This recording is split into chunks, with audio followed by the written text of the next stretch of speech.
Hey, everybody, welcome to Tim's Vinyl Confessions.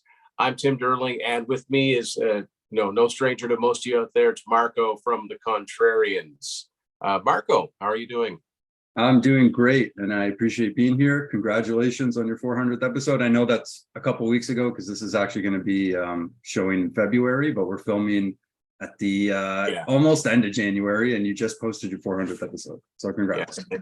Thank you, Marco. Yeah, the contest is continuing and all of that. So thanks to everybody that's supported so far.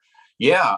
So this is kind of the reason that Marco's on this episode. It's kind of a follow-up because last summer I talked to him about a little band called Mystique, and this is the Black Rider EP, and you were still in the process of working on. Yeah, there you go. I gotta even the 30th anniversary vinyl. I get it on vinyl. Yeah, that's what this one is.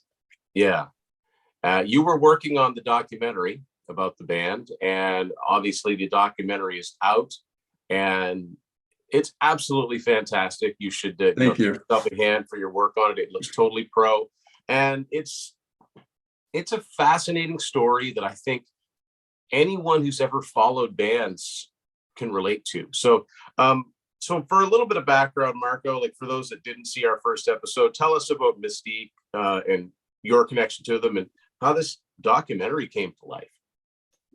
Yeah, absolutely. Mystique is a 1980s. They were an independent band, but kind of progressive metal, fantasy-based progressive metal band, which was actually really cool for a local band because they were mostly from Hamilton. They did play around the province and stuff like this. So they did travel a bit and play around in like different cities and stuff like that. But they had independently released a few official releases that, wasn't cheap to do that back then. And there was not a lot of bands at their stature that was doing that. And they had some interest from record labels. They had a bunch of merch. I mean, like we sold t-shirts at the film premiere and stuff like this, but they had t-shirts back then, like number of different, like every show that you went to, they had merch. So they were a local band, but they tried to present themselves as big as possible. So, they recorded some really good music for guys of their age. I mean, they were teenagers when they put this music out. And it's pretty sophisticated. Some of the playing on the material is very sophisticated, for sure, for a band their age, a local indie band of their age.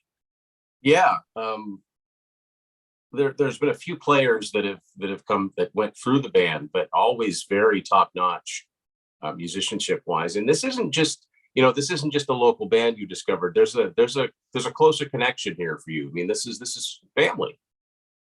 Yeah, so my uncle is the vocalist of Mystique.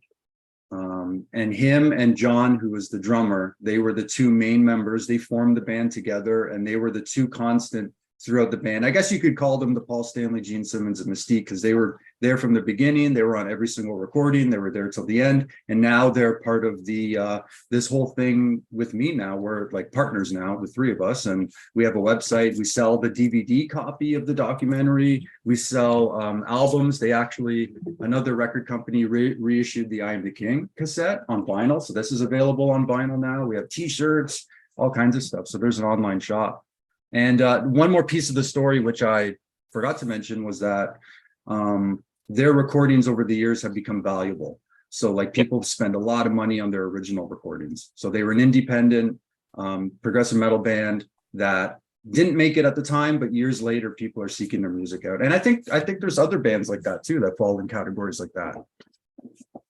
Absolutely. I mean, for every band that got on a label, there's so many more that didn't. And for every band that broke big, there's, countless others that had label deals and didn't. There's just different levels of how, making these strides towards making it and just coming within,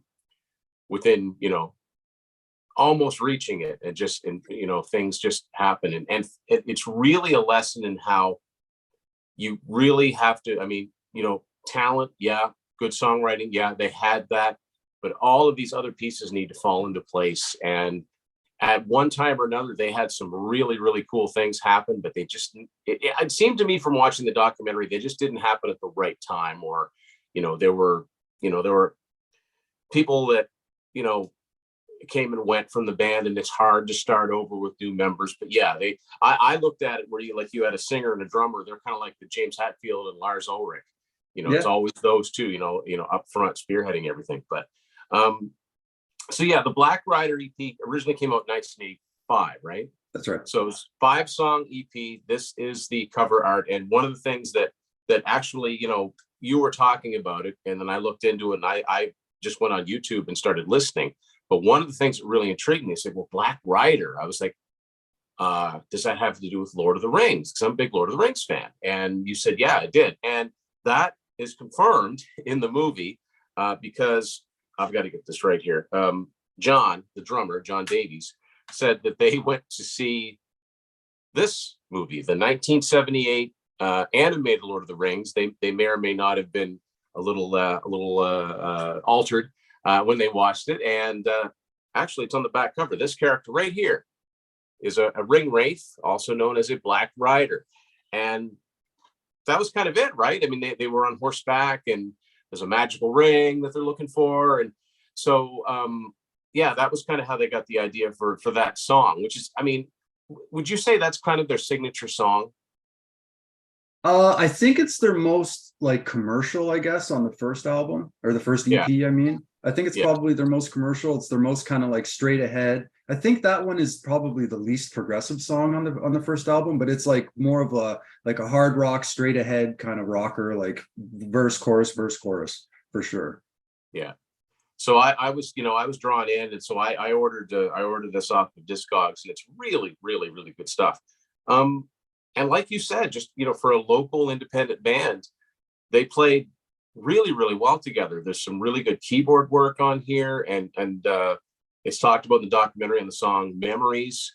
There's a dual keyboard guitar solo that's really, really intricate. I mean, for guys that young and just kind of making it up as they go, it's really impressive stuff, really worth seeking out. And in that climate, in the early to mid 80s, that sort of metal and hard rock was popular. So why not? Now, I think part of the problem is that once you got to the mid 80s, and if you hadn't already made it, hadn't already established yourself, then the pressure was on to become more commercial. And we've all seen examples of bands doing that, where sometimes they make it work and sometimes it doesn't. And that doesn't just refer to the music. It also, of course, refers to the imagery. And that certainly happened to Mystique. I mean, when you look at that, I believe this is the image. They did a poster. Now, to look at that, that's very glam, very 86, 87, Sunset Strip sort of vibe happening there. But the music didn't sound like that. Their music was still really heavy. And yet they sold a lot of that poster, from what I understand. Yeah, so this is really interesting. So here's the image. This is the sleeve that comes inside the new reissued I Am the King. So I Am the King was the second, it was a 5-track cassette demo, and it was a lot like the first EP. So it was 5 tracks. It was very progressive, very heavy, lots of shredding, double bass drum on a couple of tunes and stuff like this, with songs like I Am the King and Silent Tear and things like that. And like they were getting pressure from just, I don't know if it was management or promoters or record companies that were saying like, this is what you guys kind of have to look like to make it here. So this was in that first era still, like the second recording, where they're putting out this like really heavy stuff, but they're looking like this. So there was almost like mixed messages kind of at this time for sure. And then you can see the lineup of the band. These are live shots. But they're bleaching their hair blonde and stuff like that. But the music did not match this look. No, it's kind of strange. It's kind of disorienting because, yeah, I mean, they look like a David Lee Roth's band in 1986. So they look like Vinnie Vincent Invasion or any pick any number. Not everybody looked like that. Not everybody went with the white, right? It's the white and the pastels and the like this, the pinkish background. That was very, very, that's like extreme glam, yet they didn't sound like that musically. And by this time, and I don't want to give too many spoilers away, but I mean, they end up meeting a guitar player. His name's Eric. That's right. Eric from France, yeah. And they end up going, now this is something I'd like you to explain to me, because it's a cool story, but it doesn't make a lot of sense. Like they had interest from Elektra Records, but they ended up going to France to record. And where I'm confused about that is that Elektra is like based in LA. So I'm not sure where the connection was. Do you know anything more about that? Like, how did that come about? Yeah, so this was a deal that I believe that was set up by Eric. Eric came, I don't know, Eric had some connections in Canada, like Ontario. And Eric had actually, from what I understand, had previously come to Ontario to try to get a band together to either bring back to France or record something and bring the recording back to France and push it or market or whatever. I think this was part of the same deal, but it didn't work the first time. The second time that he came, he actually went and, according to some of the members from the band, actually saw Mystique live. And at that point, that version of Mystique was actually kind of dissolving. And he had reached out to Ray and John, and they were going to kind of do something together. Now, I don't know the connection with Elektra and what, like, if they had European interest or anything like this. I'm not 100% sure. I did find some documentation, like actually written from back then, that's mentioned like Elektra Records and stuff like this. And everybody seems to remember that it's Elektra Records. I don't know if maybe they had scouts in Europe, but that deal came from Eric, who lived in France. So he had this kind of deal in France that he was trying to get going. He needed a band. So that's kind of how that went. Again, I don't know exactly why Elektra was involved and why they wanted somebody to record in France. But that recording studio, it was in France. Musique à la Vocale, I think was the name of the recording studio, was one of the first studios, at least in Europe, that had the digital equipment that they had. So it was like a top-notch, state-of-the-art recording studio with a lot of digital recording stuff, right? So I don't know if that had something to do with the deal. They wanted something produced on that equipment. I'm not 100% sure. I did not get to interview Eric, so I'm missing that piece of the puzzle, although he politely declined and said that he offered his moral support or whatever, but he didn't actually provide an interview for the film. But he sent me a bunch of documents and contracts and all kinds of stuff to use in the film. And there is some mention of Elektra Records in print and writing from back then. And that seems to be everybody's memory, was that Elektra Records was involved. How it was, I don't know, but it was Eric's deal and it was from France. So they had to go to France to do it. But apparently they paid for it. Like John and Ray didn't pay for their tickets. Elektra Records or whoever did put up the money for it and the recordings. But John and Ray had to pay for everything else. So John and Ray had to find their own place to stay, I think. And that might have been taken care of, but I think that was arranged by Eric too. And they had to pay for their own food. So they were there with these free plane tickets, but they were practically starving for 3 months because they were there for 3 months. And I get the impression, from watching, they didn't speak French, so there was a language barrier. Even though good Canadian boys, we learn basic French anyway, right? It's just that's a logical label for a band like this, because they had they had Motley Crue and they had Dokken.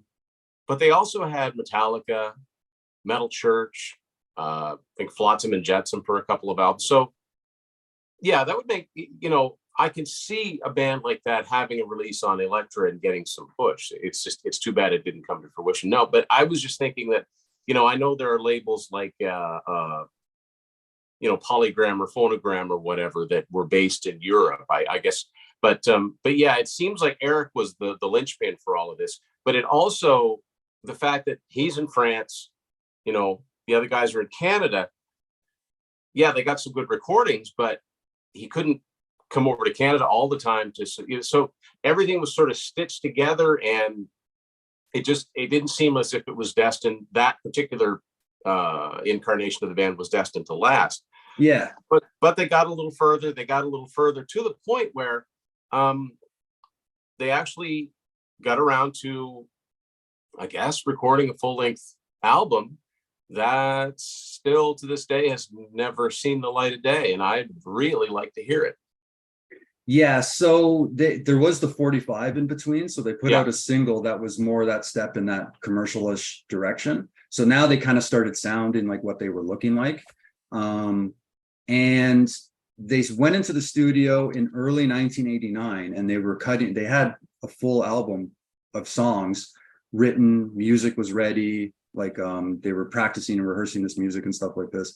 And there was about 10 or 11 songs, and they went into the studio and they cut about half of it. There's actually 6 tracks, I believe, that exist, and one of them doesn't have vocals.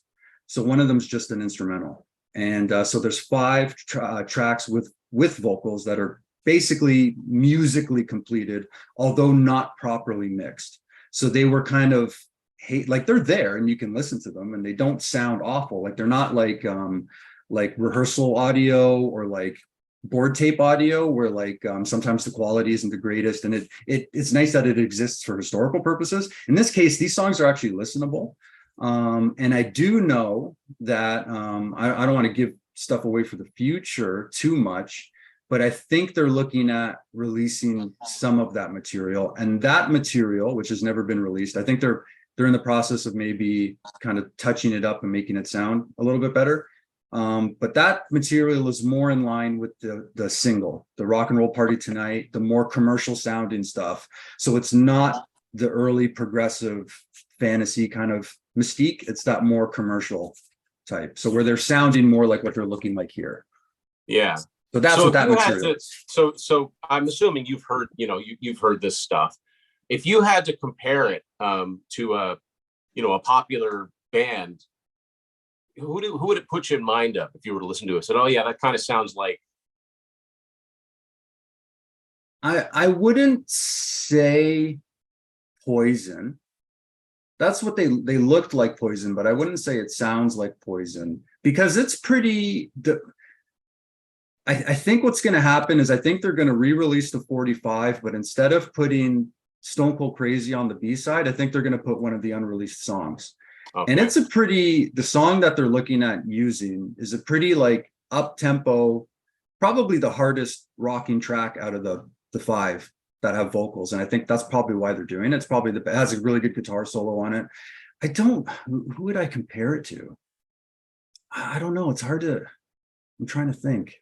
Or, it just is a cross between this band and that band, or it sounds like something somebody might do, or I don't know. I more commercial. I understand what that means. I was just, kind of wondering. I will say that, Ray's voice, he sounds like he could sing a variety of stuff within the rock genre. He's, got serious pipes. A little bit of Dio, I hear a little bit of Dio, a little bit of Coverdale, which is interesting because, Whitesnake are a band that are quite a bit more commercial than Dio. So it's kind of that right in between that Dio, Deep Purple Rainbow, Dio with Sabbath kind of thing. But my understanding too is that, halfway through, I think Ray and John just said, you know what, this just isn't us. So that's kind of when they knocked it on the head, or it was Ray to do it first. Yeah, sorry, I want to go back to your question. The song that they're looking at releasing is a little Van Halen-ish, which is interesting because they had actually, there was a band called Tora Tora, not the famous Tora Tora, but a Van Halen cover band that had opened for Mystique a couple of times. And they ended up actually taking in 2 of their members. So the guitar player from Tora Tora was recording the final album with Mystique, and the bass player from Tora Tora, who was on the 45 even. So he was a full-fledged member of Mystique. So half the band was, at that point, a Van Halen cover band. Okay. And this song, when I think about it, the guitar playing, it kind of it's a little Van Halen-esque, the song that they're looking at releasing for the 45. But sorry, what was the second part of that? Oh, yeah. Okay, so they were in the studio and, it cost a lot of money to record. And I think what was happening was things were starting to add up monetary wise. I don't think the songs were starting to sound like, I don't think the band was super happy with the songs. I know, for example, and this is talked about in the documentary. They were moving really far away from the early Black Rider, I Am the King stuff. And I think it started feeling like for the 45, it was kind of like, okay, they, you know, the record companies want a commercial song. Let's do a commercial song and put it out there for them. Right. But then when they went in back into the studio, now they were doing a whole album of this. And again, it cost a lot of money. So, you know, this is money that's coming out of their pocket. They're going into debt. They're halfway there. So they're already a bunch of money in debt. Now you're going to potentially go twice as much in debt to finish the album, to have an album that you're realizing as you're recording it that your heart's not into. I think I'm speaking more for Ray at this point. And it sounds like in the documentary that John was kind of feeling the same way. It was almost like those guys had such a work ethic that I think it was just instinctual to just keep pushing and keep recording and keep, like, that's what got them through Black Rider, through I Am the King, through the 45, going to France, recording, doing all this stuff that they were doing was because of their work ethic. Yeah. And I think it, instead of maybe taking a bit of time off and rethinking the band and maybe kind of recalculating things, they just kept going into work mode. And it's possible that they were getting a little burned out and the music industry was changing so much and they were kind of losing their identity, and then coming to that realization in the middle of recording an album that, hey, this is, you know, again, I'm kind of speaking for Ray, this doesn't sound like what I joined this band for. And now starting to realize, like, your heart's starting to sink, like, holy smokes, like, I'm in this situation, I'm this much in debt, I'm looking at like a future that doesn't even look bright. And I think that's kind of like what started happening near the end. And they go into detail in the documentary. I think you can figure it out. Yeah, it's no stones left unturned. Like there really wasn't anything that I got to the end of it and think, yeah, but what about this? Like everything that you would expect to get addressed was addressed. And it's different if, you know, if you like commercial hard rock music and you're consciously writing that sort of music and you're okay playing it live, that's one thing. But if your heart's not in it, I get the feeling that even if, yeah, it sounds to me like Ray and John were incredibly driven throughout the whole thing. That's one thing that I get out of this. They had an incredible drive to try and make it, and they gave it a go for what, close to 5, 6, 7 years. You know, I mean, that's pretty admirable, right? The band was formed in 83. Yeah. So here we are midway through 89, and it's just, yeah, that it took that to come to the head. But, you know, I get the feeling that even if they'd have put the album out, let's say they put it out, mix it down properly so it's, you know, it's professional sounding, and let's say it does somehow, you know, become a hit, become well known, they're still not going to like the songs very much. Now they have to play them night after night after night. Yeah, and it's not where if it's not where their heart's at, sooner or later it would have come to a head. So it makes me wonder how many other bands have done that, have gotten to that point and go, you know, if we can't play the music that we want to play, I don't want to do this. I'd rather do something else. Yeah. And I want to go back to something to do with France, because this is interesting. So when they recorded those 5 tracks for I Am the King, apparently they did not have the rights to that music. That the rights to that music belonged to, I guess, Elektra. Again, I don't know the connection with the France thing. Maybe they had scouts in France. Maybe it was a guy in France who was working with Elektra to try to find some like European bands that they could potentially use, maybe, and start getting into the European market. I don't know. But when they recorded those songs, from what I understand, the studio initially pushed back on letting them take the tapes. They were not going to let the band take the tapes, and Mystique had to threaten the studio. This is information that I got outside. It's not in the documentary, but they, from what I understand, had to threaten the studio and say that they had a lawyer and they were going to go after them and blah, blah, blah. So reluctantly, the studio sent them the tapes because they had gone back to Canada at this point. So they had gone back to Canada without the tapes, got the tapes sent to them, and then they released it on their own, which I believe Elektra Records had the rights to that music, but apparently in the contract, it was in Europe that they had the rights to the music. So what's interesting about that is, think about all the bands that recorded music that they couldn't get their hands on it, that some studio like Elektra has all this like music that's never going to see the light of day. It might even have been destroyed at this point. There might be so much music that's just been destroyed. Well, that's right. When you think about the Universal the fire at Universal, and that came out that all of those artists that were on MCA and Mercury and A&M gone, all those masters. Yeah, we almost never even had I Am the King. So yeah, it's interesting too, because I was mentioning Metallica. I mean, that's one of the first bands that comes to mind with Elektra, but they weren't even on Elektra in Europe. They were on Phonogram. Mhm. So yeah, Elektra, it could very well be they might have been like, you know what, we've scoured the US and we've made inroads into Canada. Let's try Europe. Let's set up a division there. So it's I like how the documentary comes full circle with the premiere being on here. So talk to me a little bit about the premiere, how that was, and what the guys thought about it. yeah, so the idea from the beginning was always to put the film in a theater in Hamilton to do the full circle thing. That was always the idea. And always the idea was, and this is me thinking forward, to film the premiere and have it an extended version on DVD with the premiere footage, so that when you see the documentary, it ends with kind of like a reunion, not a plain reunion, but like a reunion of some of the members, and you get to see the premiere and have a guy like Martin Popoff come on and introduce it and stuff like this. So that was really cool. So that was the idea always from the beginning. The idea also was to cut this film, like when you get the the DVD, it's like 2 hours and 20 minutes. That's the extended version with the premiere footage. Now, we premiered the film with that 2 hour and 10-minute version that you see on the documentary, but we're working on a film festival cut, which is actually going to be more like an hour and a half, hour 45 minutes. So even though the reason we decided initially, I was working on, I'm going to cut the cut the extended version first and then work down to the theatrical version from there.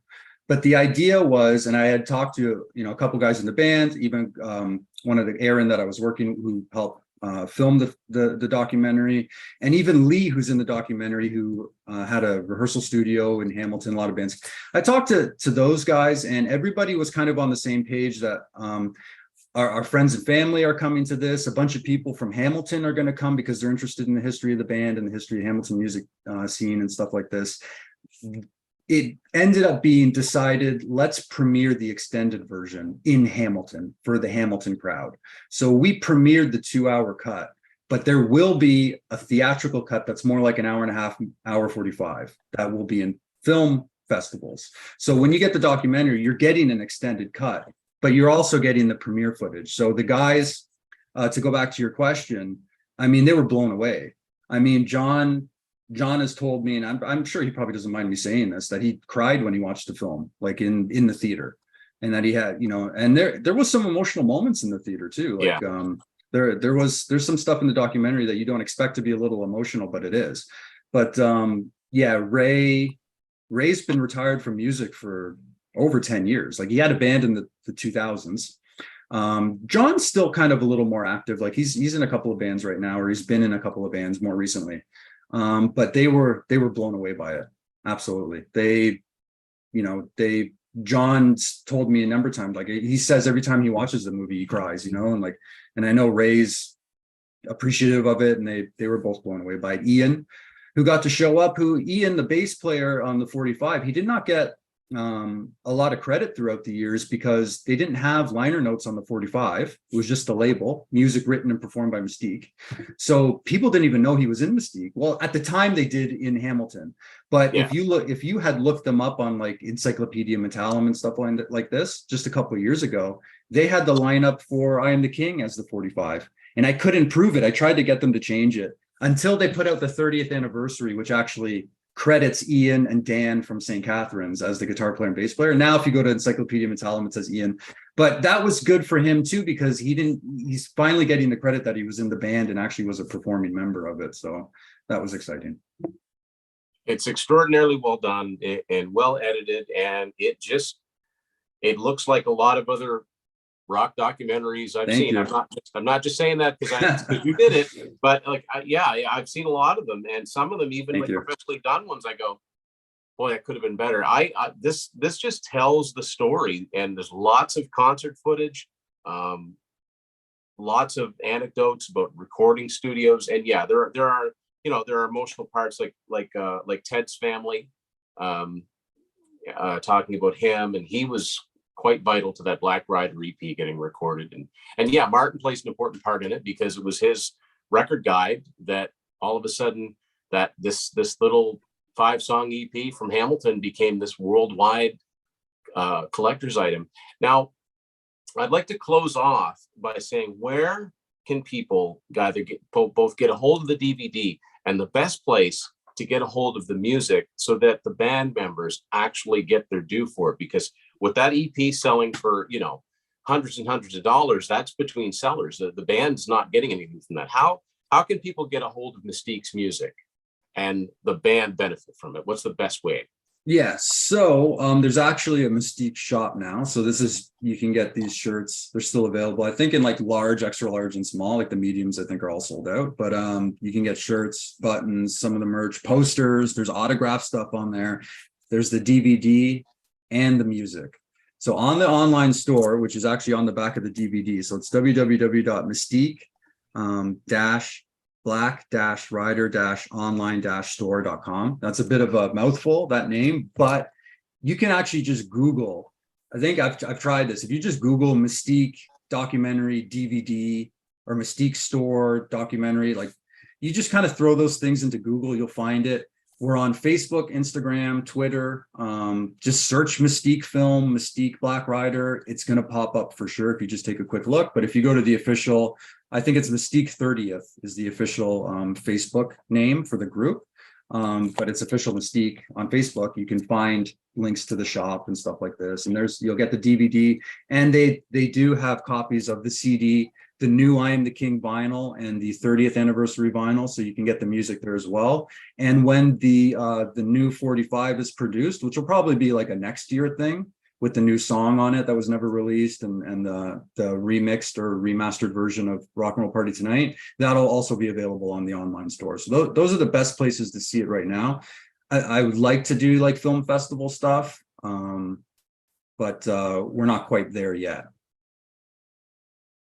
So that's the best place. The last time we talked, we weren't quite here yet either. So yeah, that was a quick turnaround too. From from the premiere to having a DVD, I'm surprised at how fast that went. Yeah, no, it's very good. You should all be proud of the work that's gone into it. And yeah, people got to check this band out because if people are like, well, Tim, it's some indie band from the mid '80s. I'm like, it's great music, and just because it wasn't on a major label doesn't mean that you won't like it. It's well played, it's well sung, it's well arranged, and you get a little taste of everything they had to offer. The more commercial stuff, the more prog stuff. So yeah, I highly recommend, as Marco said, checking out the Mystique DVD, the music, and just find out about this band that the better, most people missed out on first time around. Hopefully it seems to be a bit of a renaissance. So Marco, I know, I'm pleased to guest on many an episode of the Contrarians. What can people expect on the Contrarians if they've never, if they're not familiar with the Contrarians? What's that all about?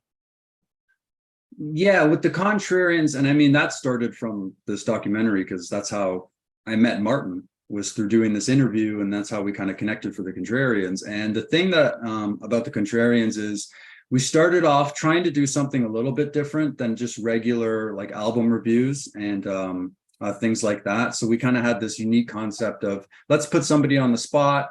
They're picking an album that we try to be genuine in that we're picking. The initial concept is picking an album that you think is the best, that goes against the general opinion. But we've spun off in so many different ways, and we do like album reviews, and we have like panel discussions, and we have like all kinds of different stuff. We still try to do some unique stuff. Like we have I know you've done a bunch of the Build a Bad Album episodes where we try to create a worst of album. I know you were on all 3 of the Aerosmith ones, and I think you have some coming up as well with Martin, where the two of you like basically say, these big bands, legacy bands that put out all these compilations, this is the best of our stuff. This is, like blah, blah, blah, so on and so forth. So what if they got to a point where they said, oh, well, here's a worst of compilation as well. And So it needs to be said, they have to be the ground rules. It has to be a band we both like. right. So, it's fans talking about a band they like, and it's all meant in good fun, because some people I don't think quite get that concept, because some of the comments are like, this is ridiculous, blah, blah, blah. Like, read it again. We're not deadly serious about this. Yeah, It's just fun. it's an exercise, right? You're just challenging yourself to say, okay, if I'm going to pick, because you each take a side, if I'm going to pick 5 songs that I don't like from Aerosmith from the 80s, what would they be? You know what I mean? So it's more of an exercise, but so we have unique content and we've got amazing panel discussions, and you're a contributing member. You've been a contributing member basically since the beginning, and we thank you for that. And we're gracious for you being on our show, but it's turned into like a bit of a community, and it's just, if you love music, you'd probably Absolutely. like something on the Contrarians. And a lot of us have split. I mean, I was doing a channel anyway, but a lot of folks have done started their own channels, which is good. The more the merrier. And I would say to anyone who, is just dying to comment on maybe how wrong somebody is, join us. You're welcome to join us. Like, go to Patreon and become a patron of the Contrarians, and then you too can sit in on a panel and you can defend an album that other people don't seem to like. It's it's open. It's fair game, right? Absolutely. So, well, Marco, thank you very much. Congratulations on the DVD. Yes, it is kind of a mouthful. Mystique BlackWriterOnlineStore.com with dashes in between all those. But like you said, it is pretty intuitive. You Google it, Mystique Black Writer documentaries, you'll find it. Go to the Facebook page and click the link. Yeah, or go to the Contrarians page. You'll find, Marco will have links to it. It's not hard to find. So check out the music. Think you'll like it. And if you like it, check out the DVD. Thanks, Marco. We will be speaking again. And thanks everyone for watching this episode of Tim's Vinyl Confessions.